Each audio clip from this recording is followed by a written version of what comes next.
Honorables étudiantes et étudiants, distingués invités, la 16e plénière du Parlement des étudiants congolais est ouverte.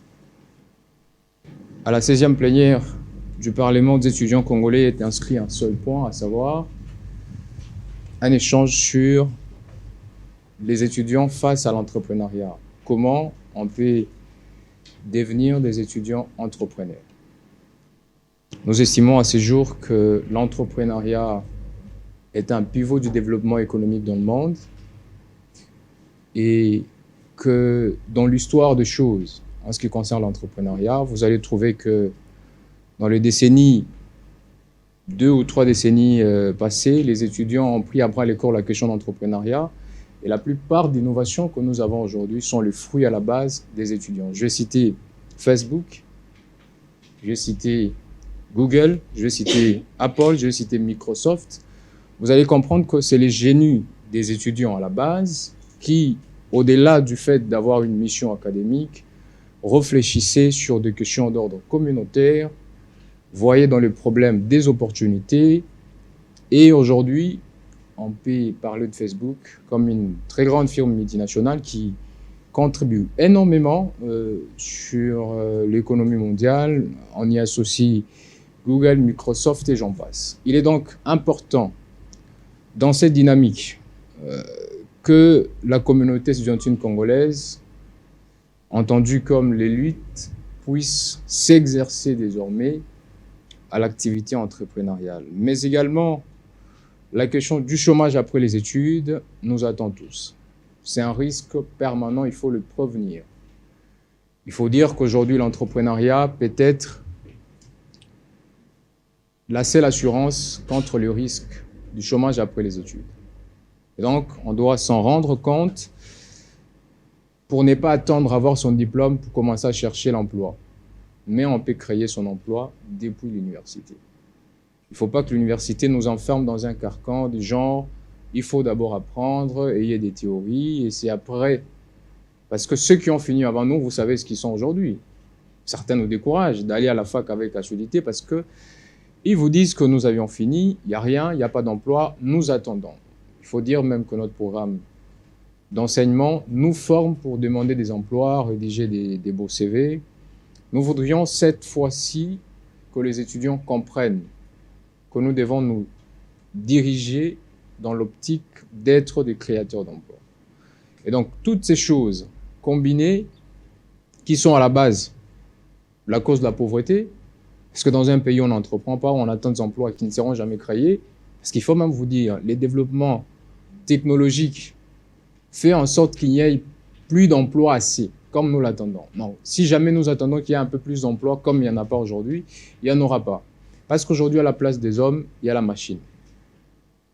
OK? À la place où l'homme, je disais ça à un collaborateur, M. Jourdain, que je suis parti à Pullman, où il y avait des serveurs, j'ai trouvé un papier, on me dit il faut scanner pour commander. J'ai dit à la personne avec qui j'étais, j'ai dit tu vois ça? On peut appeler ça technologique, on peut parler que c'est évolué. Mais les serveurs qui venaient nous chercher ici avaient de l'emploi. Ils n'y sont plus parce qu'on a remplacé par un procédé technologique. Et donc, on réduit les nombres de salariés. Pour Pullman, c'est gagnant parce qu'il n'a pas de personnel à qui payer. Mais pour la personne qui travaillait, il perd l'emploi. Et donc, il y a des procédés techniques, technologiques, numériques qui vont commencer à travailler à la place de l'homme. Il n'y aura plus d'emploi autant. Mais les personnes qui créent les procédés, par contre, ont de l'emploi. Et donc, il faut qu'on arrête la dynamique d'attente d'emploi parce qu'il n'y en aura plus. Il faut dire qu'il n'y en aura pas. Parce que maintenant, là, c'est difficile. On se veut un pays numérisé. Il y a même un ministère du numérique. Si vous ne comprenez pas son impact du point de vue politique-emploi, il faut qu'on se dise la vérité. C'est qu'on va réduire assez d'emplois pour l'homme et technologiser les trucs. Ce qui fait qu'il faut que les humains se trouvent dans quoi s'investir pour survivre. Parce qu'il faut dire, au-delà que l'entrepreneuriat, c'est pas le fait de se débrouiller pour gagner de l'argent, mais c'est aussi le fait d'apporter des solutions aux problèmes, mais de manière qui génère de l'argent, vous permet de vivre aussi décemment, de vous accomplir en tant que l'homme. Il faut donc que la communauté estudiantine comprenne ces genres d'enjeux et que nous puissions désormais exploiter nos hectares d'intelligence vers des activités qui peuvent générer de l'argent tout en importante solution au problème social. Il faut dire, avec Napoléon Hill, qui dit qu'aujourd'hui, nous avons beaucoup d'opportunités qu'il y en avait dans le temps. Donc, nous avons plus d'opportunités que ceux qui ont créé Facebook n'avaient en termes d'idées. On a beaucoup de prérequis qui peuvent nous permettre de créer, alors que les autres devaient partir de rien. Donc, il y a beaucoup de chances que si nous incarnons une certaine philosophie, que nous puissions arriver à créer des entreprises, à avoir des projets qui peuvent amener à ce que l'entrepreneuriat soit une activité très ancrée en nous comme culture. C'est pourquoi nous avions voulu que sur ces plateaux qu'il y ait d'entrepreneurs qui vont être à la fois théoriques et pratiques. C'est quoi l'entrepreneuriat? Comment s'y prendre? Comment on crée son entreprise? Comment on trouve son premier financement? Est-ce qu'il faut toujours le financement pour se faire? Pourquoi les étudiants n'entreprennent pas? On va vous écouter. Qu'est-ce qui vous bloque? Vous avez essayé, ça a échoué. C'est quoi la recette de ceux qui réussissent? Toutes ces choses vont permettre à ceux qui sont sur le plateau et ceux qui vont nous suivre à comprendre le méandre de l'activité entrepreneuriale et à s'investir tant soit peu dans leur domaine de prédilection, dans leur passion, dans leurs dons, pour pouvoir faire quelque chose pouvant produire. Donc, je vais devoir m'arrêter là pour demander à mon équipe de donner les listes de ceux qui voudrions intervenir, mais aussi nous allons commencer les interventions des invités d'honneur ici présents. Nous avons M. Pascal Kanig, M. Luc Ambroise et M. Sonny Kamana qui va arriver d'un moment à l'autre et Mme Sylvie qui s'est justifiée suite à un empêchement. Après leurs interventions, nous allons devoir écouter les entrepreneurs, les jeunes entrepreneurs sur ces plateaux qui vont nous booster, nous motiver par rapport à ce qu'ils font. Et nous allons écouter le peur des étudiants, les questionnements et tout ce qui nous empêche d'entreprendre. Est-ce parce que l'État ne nous accompagne pas? Est-ce que parce que nous n'avons pas d'idées? Et au fond, nous allons déboucher sur comment est-ce que maintenant on peut inscrire la communauté estudiantine congolaise dans une dynamique entrepreneuriale assez très accrue. Je vais rappeler quelques principes de prise de parole. Il faut être 31 de ville pour prendre parole. La parole vous est accordée selon les minutages qui vous seront dictés et vous ferez l'effort de ne pas dépasser les minutages. Il faut inscrire votre nom sur la liste qui va circuler pour prendre parole essentiellement, sauf pour les invités d'honneur. Il va falloir être dans le sujet et ne pas retomber dans le redit.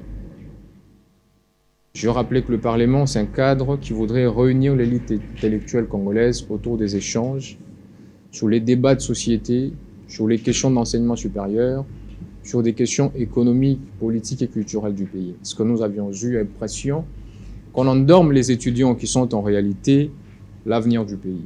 Il faut donc qu'on les amène dans une dynamique de réflexion, d'échange, de partage, pour que de ces échanges, nous puissions arriver à s'inscrire dans une dynamique du changement de notre pays. Il faut vous dire même que si aujourd'hui les gens n'entreprennent pas, tout ne va pas, c'est parce que nous avons un système politique assez très corrompu et qui ne nous permettent pas d'exploiter ce que nous avons comme potentiel. Et donc, si jamais nous décrions la classe politique d'aujourd'hui, est-ce que nous sommes sûrs que nous en avons une pour demain? Et donc, il est très important de préparer. Et le Parlement est un cadre qui permet, d'une manière ou d'une autre, d'inscrire la jeunesse estudiantine dans ce sens-là. Je vais donc à présent inviter l'honorable Pascal Kaniki pour son intervention. Vous avez 5 minutes, M. Pascal.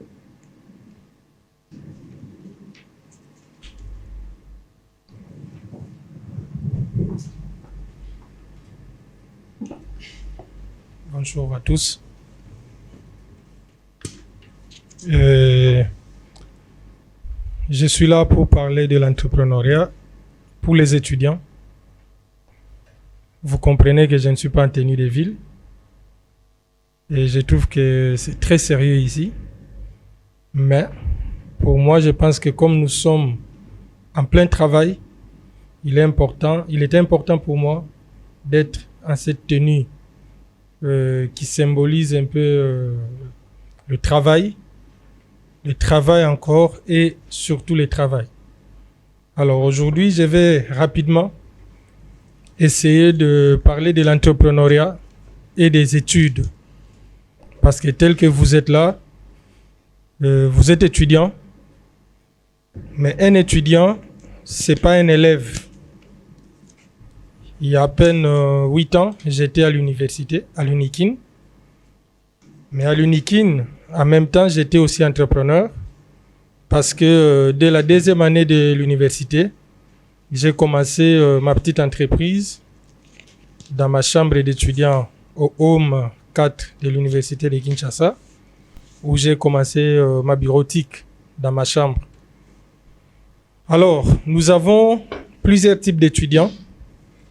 Il y a des étudiants bourgeois, il y a des étudiants ambitieux, il y a des étudiants paresseux, il y a des étudiants farceurs, il y a des étudiants rêveurs, il y a des étudiants qui savent ce qu'ils cherchent, et il y a des étudiants qui ne savent même pas pourquoi ils sont étudiants. Je crois que déjà dans cette catégorisation, chacun peut se retrouver. Vous êtes dans quelle catégorie? C'est la base de tout. Si vous êtes à l'université parce que vous voulez être diplômé, quelque part, vous avez déjà foiré votre vie. Parce que le problème du Congo aujourd'hui, c'est que les gens vont à l'université pour des diplômes. Nous tous, à un moment donné, nous avons été orientés parce qu'on nous disait pourquoi tu veux faire Math Info? Parce que je vais travailler chez Vodacom. Parce que je vais être diplômé. Parce que je vais être médecin. Parce que je vais être juriste. Parce que je veux. Mais, en fait, on n'est pas allé à l'université avec des missions ou des visions de vie. C'est un problème, en fait, pour une société. Quand les gens s'orientent, non pour trouver leur mission de vie ou pour faire des missions qu'ils ont découvertes en eux, mais pour obtenir des diplômes et des titres à la fin des études, ça signifie qu'il y a un problème. Et au final, on produit des diplômés qui vont plutôt commencer à se chercher après l'université. Moi, je le dis souvent, c'est à l'université qu'on se découvre. C'est à l'université qu'on commence la vie. C'est pas après l'université. Les problèmes du chômage que nous avons aujourd'hui, par exemple, c'est parce que la plupart commencent à chercher du travail après l'université. Mais en fait, les gens ne cherchent pas du travail après l'université. Les gens cherchent les moyens de vivre. Parce qu'il y a une grande différence, comme je l'ai dit souvent, entre l'emploi et le travail. Plusieurs personnes ont l'emploi, mais ils ne travaillent pas. Et il y en a qui travaillent, mais n'ont pas d'emploi. Et l'entrepreneuriat aujourd'hui pour l'étudiant, ça ne doit pas être perçu comme l'entrepreneuriat, je dirais, professionnel, où vous devez créer une grande entreprise, vous devez engager des gens, vous devez être Microsoft, vous devez être, je ne sais pas, Facebook ou quoi. Mais aujourd'hui, un étudiant doit être un entrepreneur d'abord parce que l'étudiant doit commencer à chercher des solutions à ses propres problèmes. Moi, si j'ai commencé l'entrepreneuriat à l'université, parce que j'avais un but. Je devrais d'abord manger. Je devrais me payer les syllabus. Je devrais surmonter des problèmes que j'avais. Et là, c'est l'avantage qu'ont peut-être ceux qui n'ont pas de parapluie, ceux qui n'ont pas de sources de revenus sûrs. Vous avez l'avantage de pouvoir chercher à entreprendre pour surmonter des problèmes de quotidien.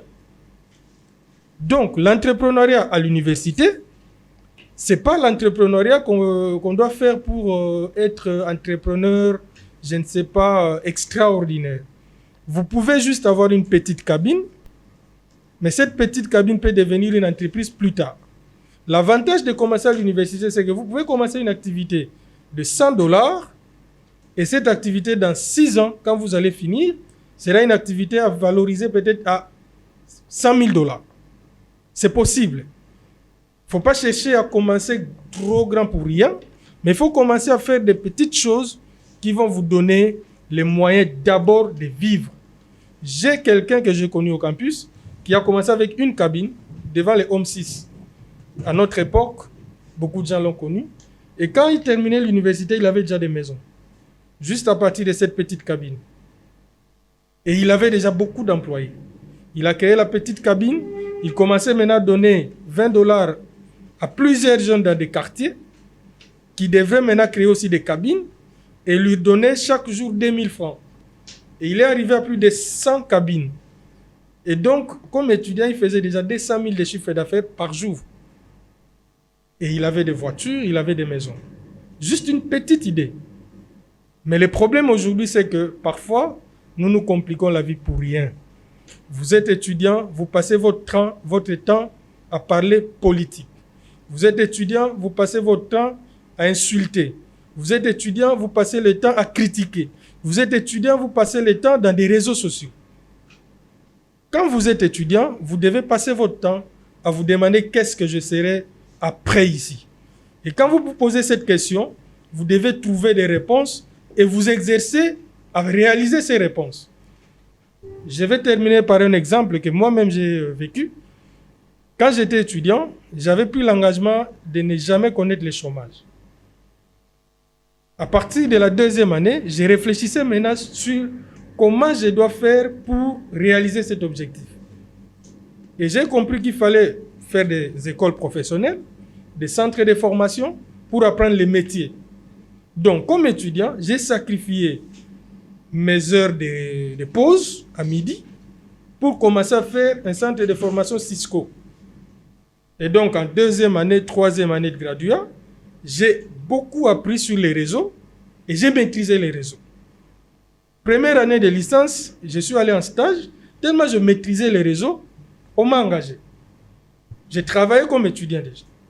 Les jours de ma défense, j'ai signé le premier contrat de travail. Pourquoi? Parce que j'ai pris une orientation selon mes objectifs. Et quand je suis allé travailler pour ce patron, là, j'ai développé des skills pour être vraiment un vrai entrepreneur. Et j'ai commencé des centres de formation. Ensuite, j'ai regroupé des jeunes. Ensuite, Vodacom m'a recruté.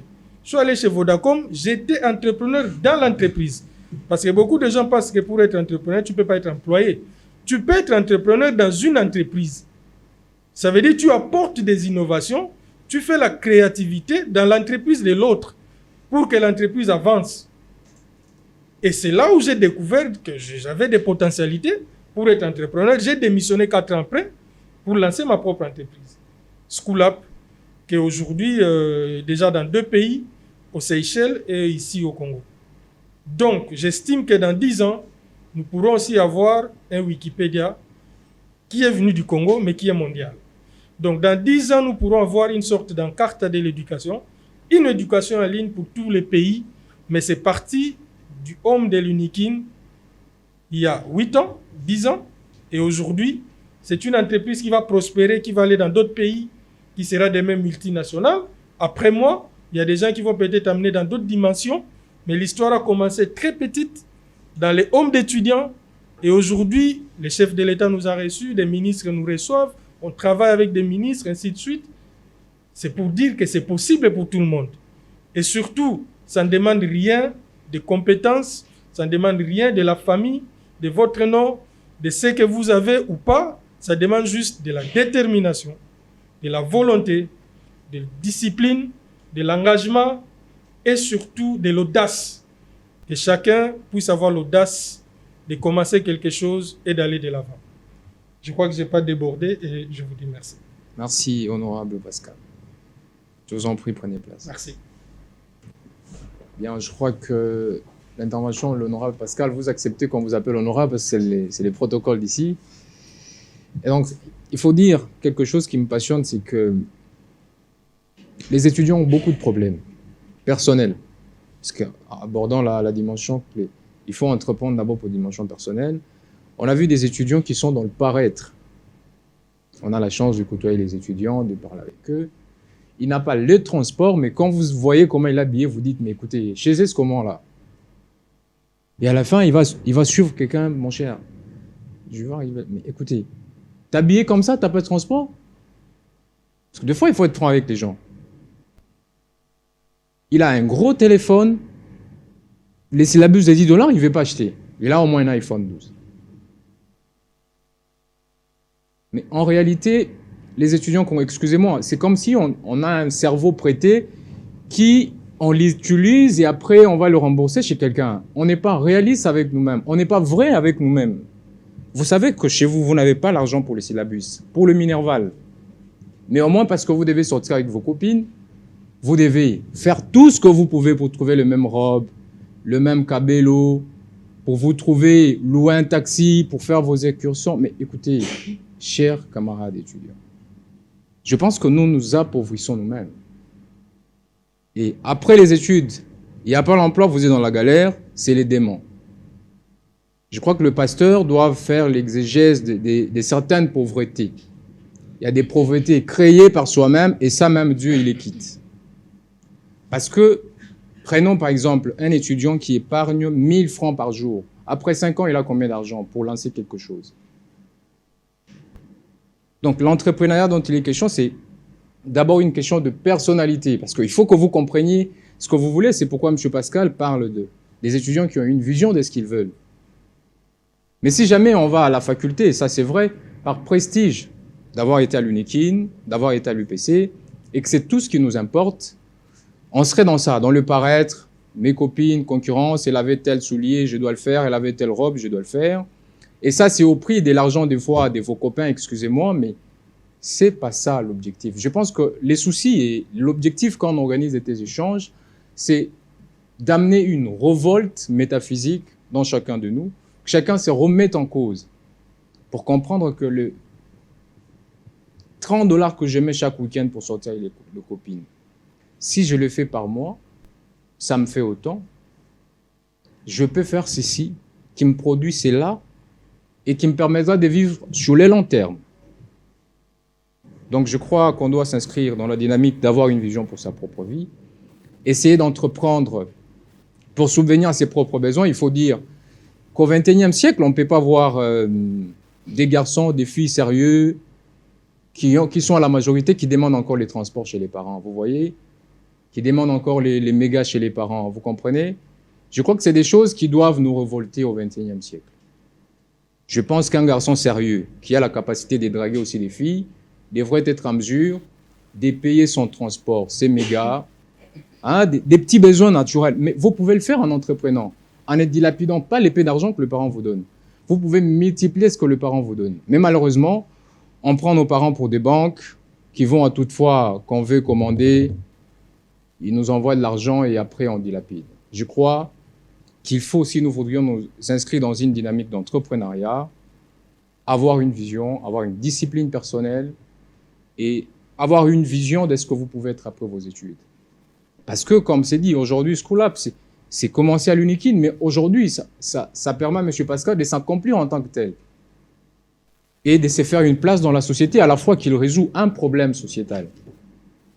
Donc, nous convions les honorables étudiants à prendre à cœur l'intervention de M. Pascal et faire en sorte de revoir la gestion financière. Vous allez voir que vous avez déjà touché beaucoup d'argent si on fait la sommation de ce que vous aviez touché depuis janvier jusqu'à aujourd'hui. Mais après, vous dites qu'est-ce que vous en avez fait. Je crois qu'on devrait, il y a quelqu'un qui dit qu'on devrait se comporter du genre, il y a deux gens qui comptent sur nous, et non on compte sur les gens en vivant. Il faut des fois se dire, ok, maintenant là, j'ai plus de parents, je n'ai qui que ce soit, je deviens qui dans ce monde? Mettre votre propre vie devant vous. Essayez d'être le maître de votre vie. Écoutez, vous n'avez pas de finances dans cette vie, vous êtes rien. Ça, il faut se dire, parce que l'entrepreneuriat, c'est les finances. Vous n'avez pas l'argent, vous êtes réduit à l'animal, dans la famille, dans la société, dans le quartier.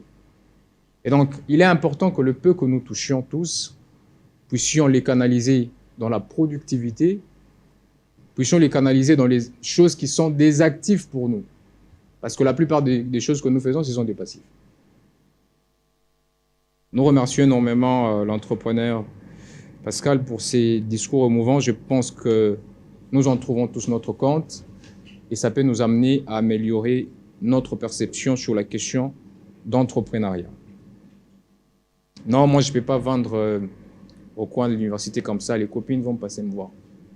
Mais écoutez, ces copines, ils n'achètent pas de transport pour toi. Ils ont un chez eux. Chez eux, ils ont de l'argent. Vous n'avez pas d'argent. Mais écoutez, tu veux te comparer avec eux. Son père et ton père n'ont pas le même moyen.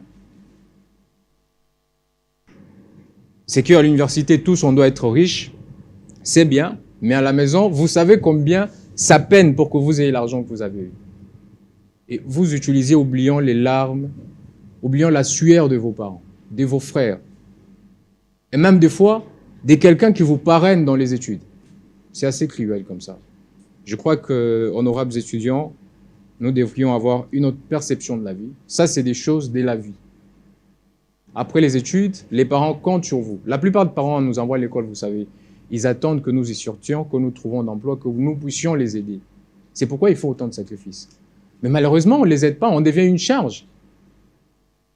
Or, quel est cet étudiant qui peut, après les études, dire aux parents, écoutez, dès tout ce que je vous demandais, syllabus et tout ça, et des fois même des syllabus qui n'existent pas, des TP qui n'existent pas, voici les économies que j'ai sorties, ça peut nous aider à investir dans ça. Voici à l'université où j'étais, j'avais une cabine devant l'université. Non, non, non, non. Moi, je suis un sugar daddy, je ne peux pas vendre dans une cabine devant l'université, etc.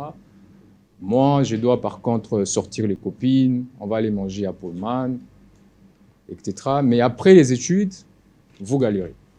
C'est pourquoi moi, j'ai des réserves quand je vois quelqu'un souffrir. Sincèrement, je n'ai pas une compassion très rapide. Il faut comprendre la genèse. Il y a des personnes qui ont créé un trou pour eux-mêmes et les enlever, c'est un effort inutile.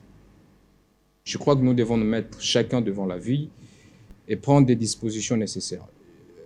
Est-ce que pour entreprendre, il faut de l'argent? Et combien faut-il pour entreprendre? Comment démarrer? J'ai une idée, oui, je dois démarrer une cabine. Comment je fais? Je vais faire un salon de coiffure. Combien de moyens faut-il? Parce que j'ai entendu dire que les étudiants n'entreprennent pas parce qu'il n'y a pas assez de moyens. Comment ils vont trouver l'argent? Ils sont sous la dépendance parentale. Nous allons écouter M. Luc Ambroise, qui, je l'ai entendu dans une conférence dire, on peut entreprendre avec 0 francs. Même si sur nos monnaies de billets, il n'y a pas 0 francs. Ça commence au moins par 50. Donc, je ne sais pas si la monnaie de billets des 0 francs qui pourra nous distribuer pour nous permettre d'entreprendre, mais je laisse la teneur de son intervention à lui-même. Vous avez la parole, M. Luc.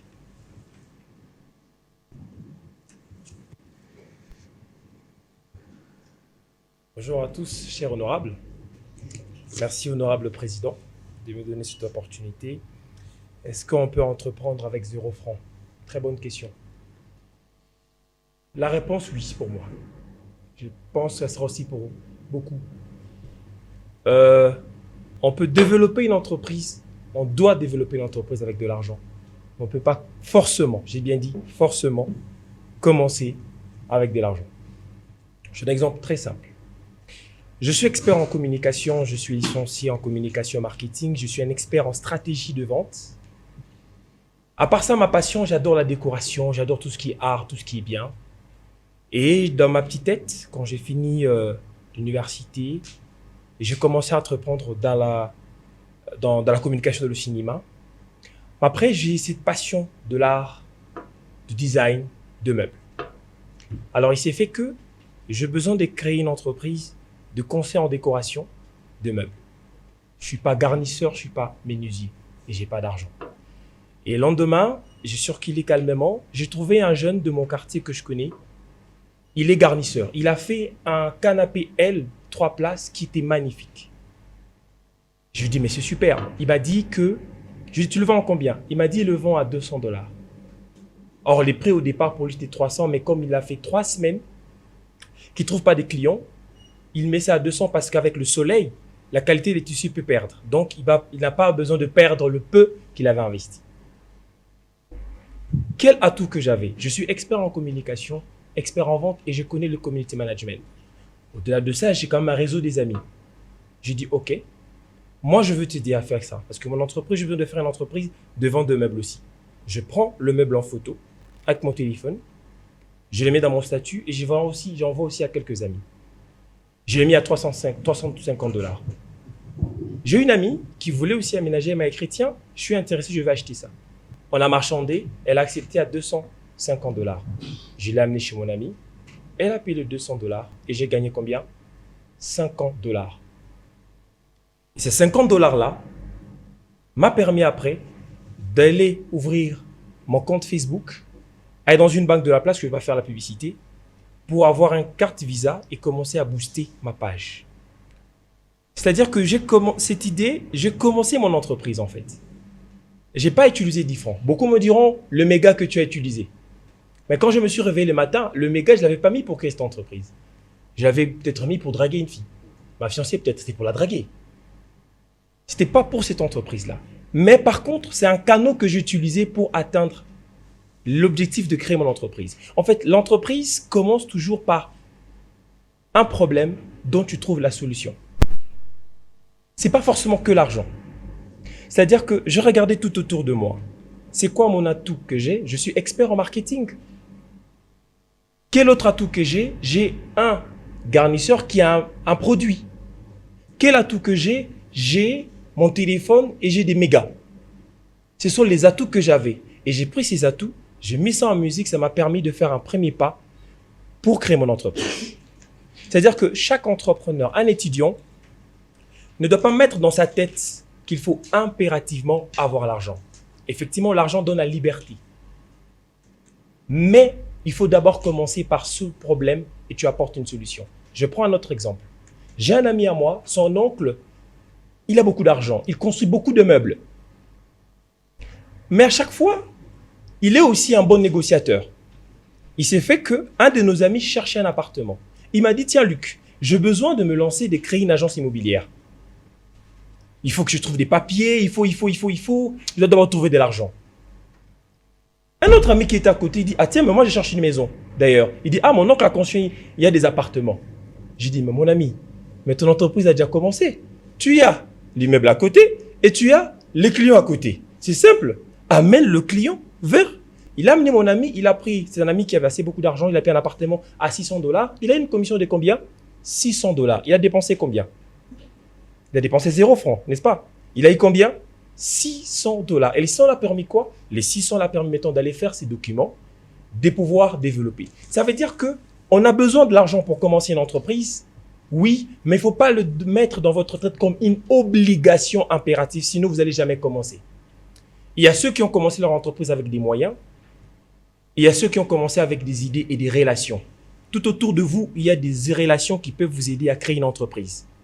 Il y a l'intelligence et la capacité que vous avez de créer. Et c'est ainsi que moi, grâce à ces premiers pas, le 50 $ que j'ai réussi grâce à ces premiers pas que je fais, j'ai créé ma page, je me suis documenté sur bien gérer une page Facebook. Un entrepreneur, comme l'a dit Monsieur Pascal, c'est une personne qui fait des recherches, qui à chaque fois fait des recherches pour s'améliorer. C'est pas une personne qui reste quelque part, il lit pas. Il faut toujours lire. J'ai suivi des vidéos sur Tito, des vidéos Tito tutoriels sur comment on peut être un bon community manager, comment on peut atteindre le cible. J'ai identifié une cible et puis j'ai boosté ma page avec le 50 que j'avais. J'ai eu un autre client. Le premier mois, j'ai eu mon premier 1000 $ de la vie. Moi, j'ai laissé en retard, j'ai eu ça à mes 30 ans. Mais vous, vous êtes encore étudiant, j'espère que vous devez commencer à vos 18 et 20 et quelques. Moi, j'ai dit, j'ai commencé mon premier 1000 $ en retard, en 30 ans. J'en ai que 33. Ça fait combien? Ça fait que 3 ans. C'est vraiment en retard. Et quand j'ai eu le thème, les étudiants peuvent commencer très bien. Et grâce à ces parcours-là, ça m'a permis à découvrir Tony Lumelu Foundation, qui était encore un concours. J'étais sélectionné pour être meilleur porteur de projet. J'ai encore des formations. Et à travers toujours mes contacts, on devait voyager. J'ai utilisé encore mes contacts pour un ami qui m'a ramené auprès de la présidence de la République. Et à travers moi, 52 jeunes, on a pu quitter Congo pour le Nigeria avec le chef de l'État et on a échangé avec le président. Et en revenant, on a gardé un contact direct avec le cabinet du chef de l'État. C'est grâce à ces rencontres de ces jeunes-là que cette entreprise, aujourd'hui, j'ai eu 5 000 de la Fondation Tony Lumelu. J'ai maintenant mon propre atelier aujourd'hui. Et d'ici fin de cette année, j'aurai un showroom, si pas en ville, mais peut-être aux alentours de la ville. Il m'a fallu que 1 année et 7 mois. J'avais eu, après ça, au-delà d'être entrepreneur, parce que j'ai aussi une casquette de marketing et producteur de cinéma, que je produis une série sur les canapés, dont je suis producteur avec un ami dont je suis associé à l'entreprise Tosala Film. On a eu un grand marché et ça m'a permis d'avoir un montant assez intéressant, dépassant le 15 000. Et j'étais avec ma fiancée. La question c'était, je roule par carrosse. Je suis un entrepreneur. Il faut que je m'achète une belle voiture. Et j'aime la réponse. Elle m'a dit, tu achètes la voiture, ça va consommer des carburants. Oui, c'est une nécessité pour toi. Mais ton atelier, ça doit encore se développer. Garde encore patience, mais discipline-toi financièrement. Investis d'abord.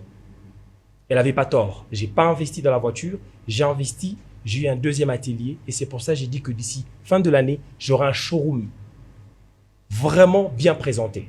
Jusqu'à présent, je ne roule pas carrosse. Mais grâce à ça, aujourd'hui, je sais que ce que je voulais acheter à ces périodes-là et ce que j'achète maintenant, c'est deux voitures différentes. Pourquoi j'ai donné cet exemple? Ça veut dire qu'un entrepreneur, quand vous faites des pas, vous avez de l'argent, n'allez pas directement dans le luxe. C'est que tue les entrepreneurs en RDC, c'est que nous n'avons pas la culture entrepreneuriale. Monsieur Pascal Kaniki vous dira que quand il a eu son argent, il n'a pas directement sauté d'abord dans le véhicule. Il a attendu pendant peut-être 3-4 ans. Et aujourd'hui, ce qu'il roule, c'est parce que c'est ça que nous devons culturer.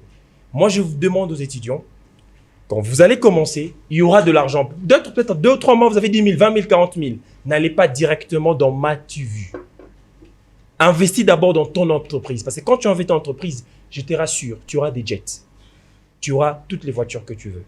Voilà un peu ce que je pouvais partager avec vous. Et je vous conseille, étudiants, de commencer étudiant et de ne pas attendre comme moi à 30 ans pour avoir son premier $1000. Vous, j'ai besoin que dans le 18, 19, 20, 21 ans, que vous ayez ça. Et dans vos 30 ans, vous êtes des millionnaires. J'ai dit et je vous remercie. Merci, honorable. Qui va prendre place. Moi, je pensais qu'il allait nous distribuer les billets des 0 francs, mais il nous parle du chevaux. Moi, je comprends pas ça. Mais quand même, c'est passionnant comme histoire. Je crois qu'on a beaucoup raté d'occasions de commencer d'entreprendre. Peut-être nous, on en avait plus que 50. Mais on pensait encore à la veste, aux souliers, qui aujourd'hui, c'est l'intérieur. Honorables étudiantes et étudiants, je pense que vous comprenez la pertinence avec laquelle l'honorable Luc expose la question la plus importante quand on pense à l'entrepreneuriat, c'est le financement. Pour tout le monde. Mais de son intervention, il vous dit que le problème peut être votre financement. Vos propres talents peuvent être le premier financement. Vous savez très bien